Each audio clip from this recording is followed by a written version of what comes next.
engagement de ces 4 hôteliers de venir essayer de réduire, de par toutes les activités humaines qui se passent, de venir essayer de contenir un petit peu le phénomène d'érosion et de préservation du lagon. Il y a 70 espaces de poissons, il y a 20 hectares d'herbiers, et les herbiers, c'est ce qui, en principe, ralentit aussi l'érosion. Donc, on sait bien que quand il y a beaucoup de touristes sur une plage et qu'il y a beaucoup de bateaux qui passent vite, etc., ça a un impact sur le lagon, sur les coraux et sur la plage. Or, le lagon de Belle-Ombre est déclaré depuis quelques années un lagon à vitesse réduite de 5 nœuds. Les hôteliers ont commencé à prendre les engagements d'arrêter le ski nautique pour continuer à faire ce travail. Et c'est tout un travail de développement durable dans l'hôtellerie. Ça, c'est merveilleux d'avoir les 4 hôtels ensemble. On se voit régulièrement, les rapports sont échangés, ça passe à un très bon niveau. Et maintenant, c'est aussi de venir montrer aux touristes qui sont ici l'importance de la préservation. C'est pour ça que dans les chambres, il y a un lagoon directory. Le littoral mauricien est sujet à des problèmes d'érosion assez conséquents, mais ces dernières années, comme on le sait, la réalité a dépassé les prévisions des experts concernant la montée des eaux. Ça a aussi un impact chez nous. La construction des hôtels dans Belle-Ombre qui date de 2004. Depuis cette date-là, on constate un problème assez conséquent d'érosion et chaque hôtel en passe indépendamment à essayer d'amener des solutions pour essayer de combattre, amener du sable, etc. Et ça n'a jamais marché. Même au niveau des autorités, la volonté est là. Il y avait des infrastructures qui étaient à risque. Et là, il faut savoir que l'idée géniale a été pourquoi ne pas travailler toute la cellule du lagon.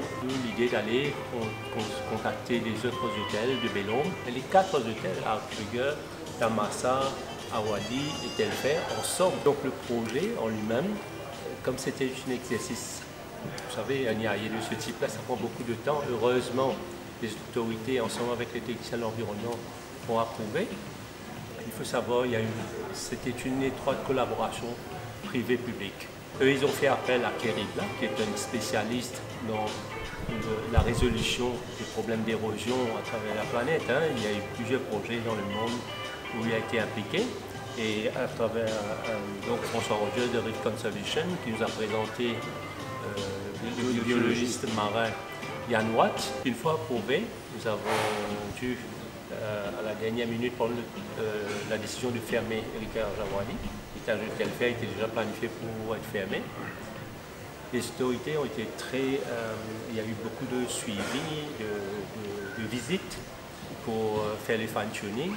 Une fois que ça a été fait, ce qui est aussi intéressant, en tant que mauricien, je le dis, c'est que ce n'est pas un projet, on l'a terminé, fini. Il y a tout un suivi sur une base trimestrielle. Il y a un Environment Monitoring Report qui est envoyé à l'environnement.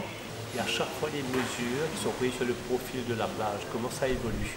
Et ce n'est pas simplement devant les hôtels, il faut qu'on aille 500 mètres comme ça, 500 mètres en amont et en aval pour relever le profil de la plage, comparer avec le profil d'avant.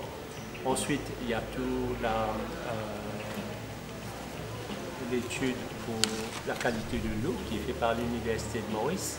2 à 3 personnes qui viennent sur 2 jours pour faire des plongées, faire un constat par rapport à l'écosystème. Donc nous avons démarré le travaux au mois de juin et fin juillet, les travaux étaient terminés.